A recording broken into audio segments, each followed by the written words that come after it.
Assalamualaikum warahmatullahi wabarakatuh.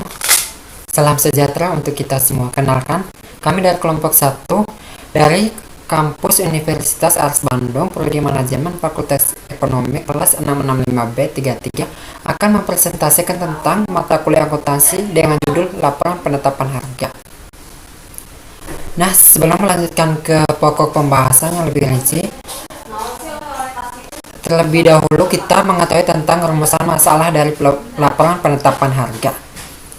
Nah, di sini rumusan masalahnya ada 10, yaitu yang pertama bagian konsep dan peranan harga, yang keduanya mengetahui tujuan penetapan harga, yang ketiganya mengetahui faktor yang perlu dipertimbangkan dalam penetapan harga, yang keempatnya penjelasan materi penetapan harga, yang kelimanya mengetahui penyesuaian terhadap harga, yang keenamnya bagaimana strategi penetapan harga, yang ketujuhnya bagaimana strategi penetapan harga produk baru, yang ke-8nya bagaimana strategi penetapan harga produk yang sudah mapan, yang ke-8nya bagaimana strategi fleksibilitas harga, yang ke-9nya bagaimana strategi penetapan harga laba, yang ke-10nya yaitu strategi leasing.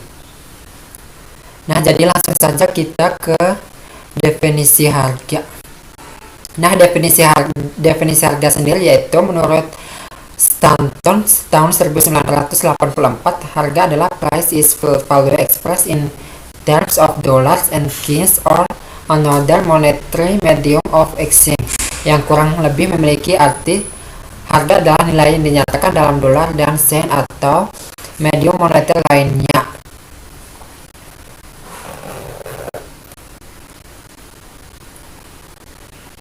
Nah, sekarang lanjut ke konsep dan peranan harga. Konsep dan peranan harga sendiri yaitu pada tingkat harga, bila manfaat yang dirasakan konsumen meningkat, maka nilainya akan meningkat pula. Demikian pula pada tingkat harga tertentu, nilai suatu barang atau jasa akan meningkat seiring dengan meningkatnya manfaat yang dirasakan. Yang berikutnya yaitu asumsi dari laporan penetapan harga. Yang pertama, harga bisa diungkapkan dengan berbagai istilah, misalnya iuran, tarif, sewa, bunga, komisi, upah, gaji, honorium, dan sebagainya. Yang kedua, harga merupakan komponen yang berpengaruh langsung pada laba perusahaan.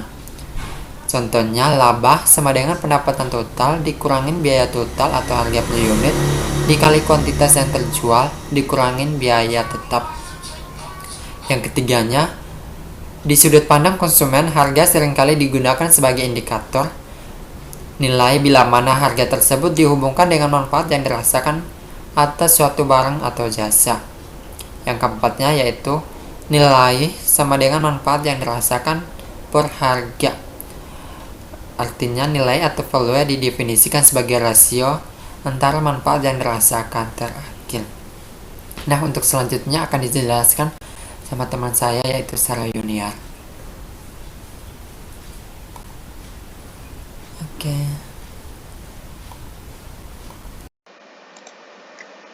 Saya Sarah Yuniar, saya akan meneruskan presentasi yang sudah dibacakan oleh teman saya yang sebelumnya. Di sini ada peranan harga, peranan alokasi dari harga, fungsi harga dalam membantu para pembeli untuk memutuskan cara memperoleh manfaat atau utilitas tertinggi yang diharapkan berdasarkan daya beli. Dapat membantu pembeli untuk memutuskan cara mengalokasikan daya belinya pada berbagai jenis barang dan jasa. Peranan informasi dari harga.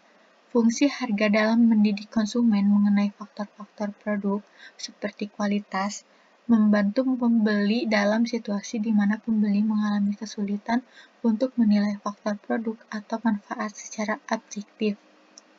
Selanjutnya di sini ada sasaran penetapan harga.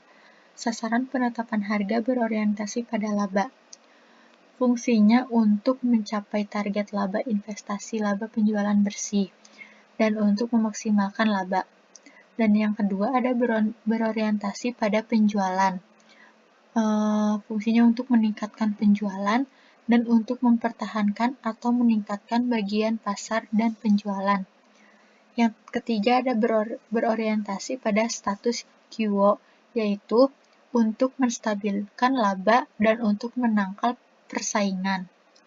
Selanjutnya ada faktor-faktor yang mempengaruhi penetapan harga.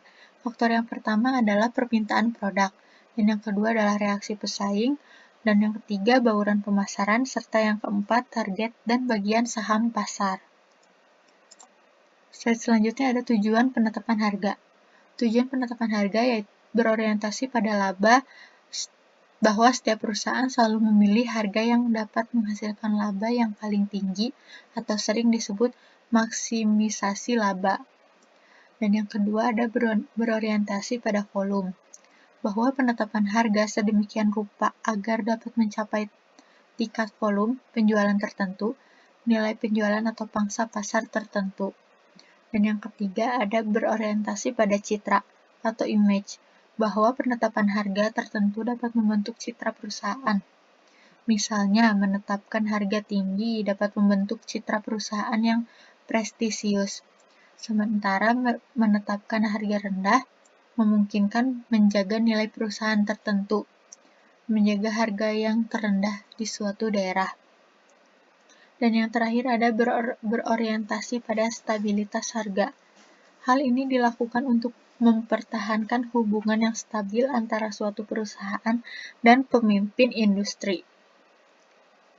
Slide selanjutnya ada metode penetapan harga. Ada beberapa metode yang dapat digunakan sebagai rancangan dan variasi dalam penetapan harga menurut Maras.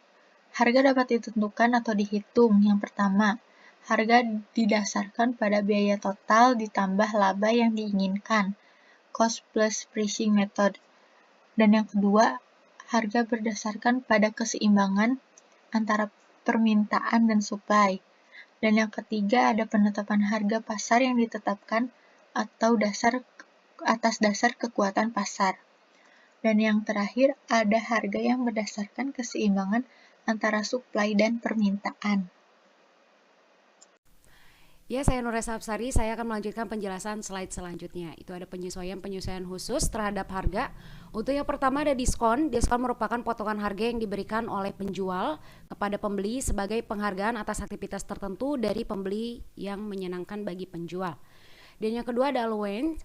Seperti halnya dengan diskon, allowance merupakan pengurangan dari harga menurut daftar atau list price kepada pembeli karena adanya aktivitas-aktivitas tertentu yang dilakukan pembeli. Dan yang ketiga, penyesuaian geografis. Penyesuaian geografis merupakan penyesuaian terhadap harga yang dilakukan oleh produsen atau juga wholesaler sehubung dengan biaya transportasi produk dari penjual ke pembeli. Dan selanjutnya ada juga strategi penetapan harga produk baru. Untuk yang pertama ada skimming pricing. Strategi ini merupakan strategi yang menetapkan harga tinggi pada suatu produk baru. Biasanya strategi ini dilengkapi dengan aktivitas promosi yang gencar. Produk yang harganya ditetapkan dengan strategi ini diantaranya produk yang berkaitan dengan teknologi baru seperti stereo set, telepon seluler, perangkat keras, dan lain-lain.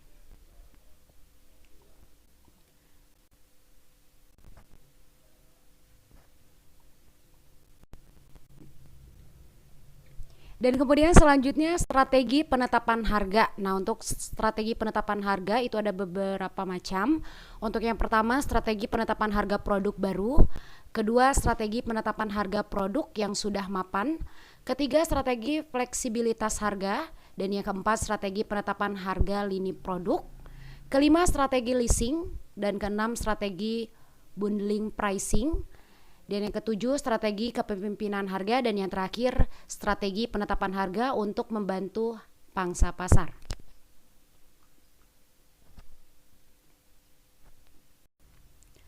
Selanjutnya tujuan strategi skimming pricing. Yang pertama untuk melayani para pelanggan. Dan yang kedua untuk menutupi biaya-biaya promosi dan riset. Dan yang ketiga untuk membatasi permintaan hingga tingkat yang tidak melampau kapasitas produk perusahaan. Yang keempat untuk berjaga-jaga terhadap kemungkinan terjadinya kekeliruan dalam penetapan harga. Dan selanjutnya ada penetration pricing. Yang pertama dalam strategi ini harga ditetapkan relatif rendah pada tahap awal. Dan yang kedua tujuannya adalah agar dapat meraih pangsa pasar yang besar dan sekaligus menghalangi masuknya para pesaing.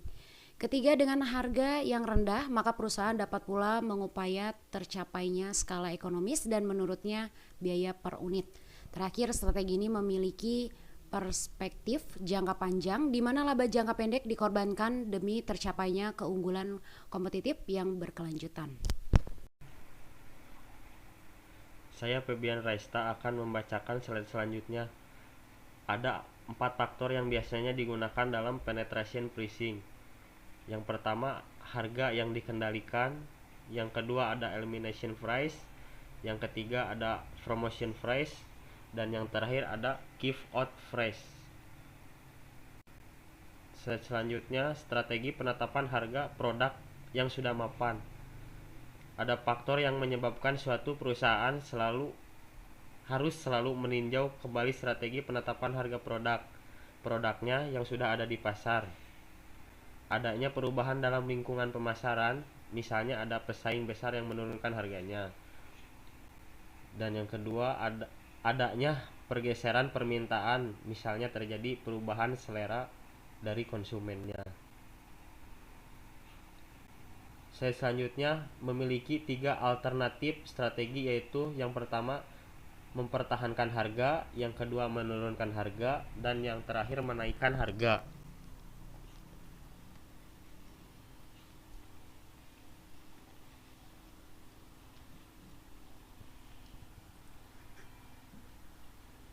Ini yang hilang. Kudu jadi Iya. Tentang Ya sedikit ya. udah di sini sama ini. Pasti kamu nanti tinggal lanjut yang ini, tinggal secara pangkas lagi yang tadi.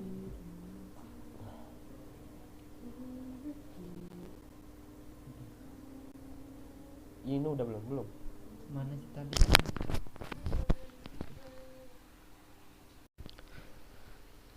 Dan yang slide selanjutnya ada strategi fleksibilitas harga.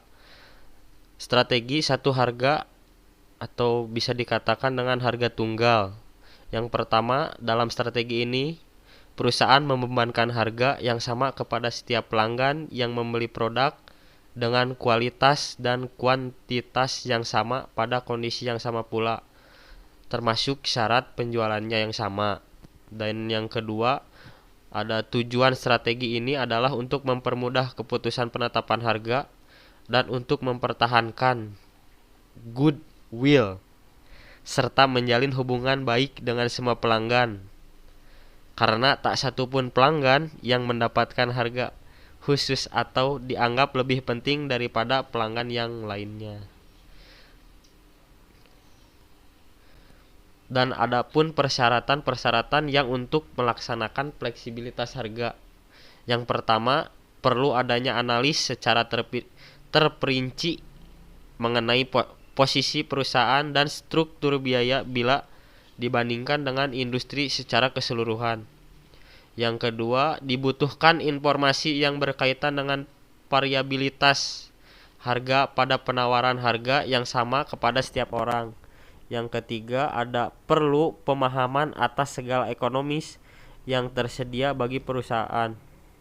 Dan yang terakhir, dibutuhkan informasi tentang harga kompetitif, yaitu harga yang sanggup dibayar oleh pelanggan.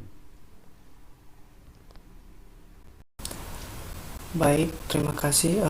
Saya Florus Serius Loli dari NIM 6180043 akan melanjutkan mempresentasikan mengenai strategi fleksibilitas harga.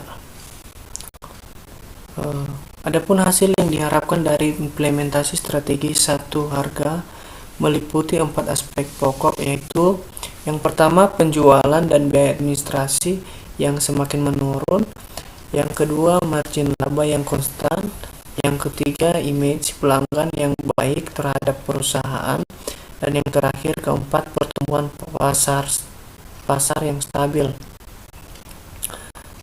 Seterusnya strategi penetapan harga lini produk. Strategi ini dilakukan dengan jalan menetapkan harga suatu lini produk berdasarkan hubungan dan dampak setiap produk terhadap lininya, apakah kompetitif atau komplementer. Adapun tujuannya yaitu yang pertama untuk memaksimalkan laba dari keseluruhan lini produk. Yang kedua, untuk produk yang ada dalam lini strategi akan disusun berdasarkan kontribusi produk terhadap pangsa rata-rata dari biaya overhead dan biaya langsung. Yang ketiga, untuk produk baru, analisis pasar atau produk akan menentukan apakah produk tersebut akan menguntungkan.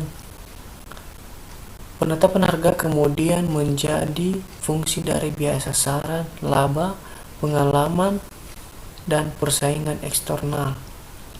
Seterusnya,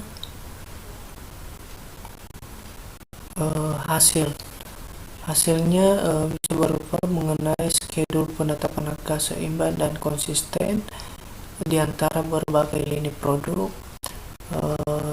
Yang kedua, laba jangka panjang yang semakin besar. Seterusnya, kinerja lini secara keseluruhan yang lebih baik. Seterusnya, strategi leasing. Leasing merupakan suatu kontrak persetujuan antara pemilik aktiva atau lessor dan pihak kedua yang memanfaatkan aktiva tersebut atau leasing untuk jangka waktu tertentu dengan tingkat return tertentu. Demikian dilanjutkan dengan yang lain. Assalamualaikum warahmatullahi wabarakatuh. Saya Junjun Gunawan. Pada kesempatan kali ini saya akan melanjutkan presentasi bahasan materi mengenai penetapan harga di dalam mata kuliah akuntansi manajemen. Variabel atau metode penetapan harga selanjutnya adalah strategi leasing. Leasing ini merupakan suatu kontrak persetujuan antara pemilik aktiva dan pihak kedua yang memanfaatkan aktiva tersebut untuk jangka waktu tertentu dengan tingkat pengembalian tertentu. Dewasa ini, objek leasing meliputi diantaranya apartemen, kantor, rumah, mobil, komputer, mesin fotokopi, bahkan bangunan pabrik. Itu sedikit banyak mengenai contoh aktiva di dalam leasing. Kontrak leasing umumnya memberikan hak kepada pihak yang memanfaatkan aktiva untuk memperbaharui kontrak sewa untuk periode mendatang atau bahkan memberikan hak untuk membeli aktiva tersebut. Pihak yang memberikan aktiva mendapatkan manfaat, yaitu dapat menggunakan suatu aktiva tanpa harus membeli sendiri.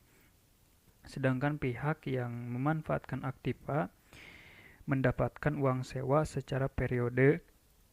Kadangkala pihak yang memanfaatkan aktiva juga mensyaratkan pembayaran biaya pemeliharaan pajak dan asuransi.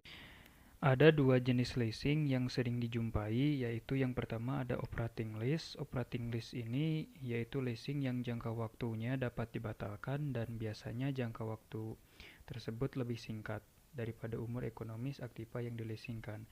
Contoh aktiva yang dileasingkan di dalam operating lease yaitu diantaranya ada mesin fotokopi, komputer, word processor, dan mobil. Yang kedua adalah financial lease. Financial lease yaitu leasing dalam jangka waktu panjang dan tidak dapat dibatalkan. Dalam financial lease, pihak yang memanfaatkan aktiva diwajibkan untuk membayar sewa sampai akhir umur ekonomis aktiva tersebut. Nah, financial lease terdiri atas 3 bentuk, yaitu yang pertama ada sale and leaseback, direct leasing, leverage leasing. Sale and leaseback, dalam perjanjian sale and leaseback, perusahaan menjual aktiva kepada pihak lain, kemudian pihak pembeli tersebut menyewakan kembali aktiva tersebut kepada perusahaan.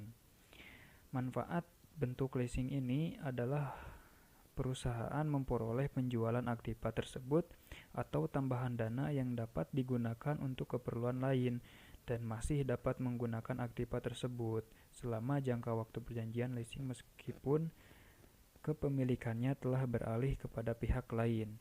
Yang kedua ada direct leasing. Dalam direct leasing, pihak yang memanfaatkan aktiva menggunakan aktiva yang memang tidak memiliki sebelumnya. Contoh perusahaan yang menerapkan strategi ini adalah IBM dan Xerox yang menyewakan komputer dan mesin fotokopi. Selanjutnya ada leverage leasing. Leverage leasing ini merupakan bentuk leasing untuk pembiayaan aktiva yang memerlukan pengeluaran investasi yang besar. Dalam leverage leasing ada 3 pihak yang terlibat, yaitu yang pertama ada lease, pihak yang menyewakan aktiva, dan lessor, pihak yang memanfaatkan aktiva, dan pemberi pinjaman. Pihak lessor merupakan memperoleh aktiva dengan cara berhutang kepada pihak ketiga pemberi pinjaman. Dan tujuan dari strategi leasing ini adalah yang pertama untuk meningkatkan pertumbuhan pasar dengan menarik pelanggan yang tidak mampu membeli sekaligus. Yang kedua, untuk merealisasikan laba jangka panjang yang lebih besar karena biaya produksi diamortisasikan secara penuh. Biaya sewa merupakan laba. Dan yang selanjutnya untuk meningkatkan aliran kas dan agar dapat memperoleh aliran laba yang stabil. Dan hasilnya dari strategi leasing ini yang pertama adalah peningkatan pangsa pasar karena pelanggan. Perusahaan juga mencakup mereka yang tidak jadi pembeli produk dan menghasilkan yang konsisten selama bertahun-tahun, aliran kas yang lebih besar, dan karena biaya pajak penghasilan yang jauh lebih rendah dari penghapusan depresiasi, dan peningkatan penjualan bila pelanggan melaksanakan hak opsi pembelian mereka.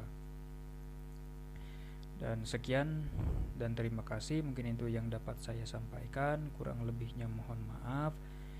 Wassalamualaikum warahmatullahi wabarakatuh.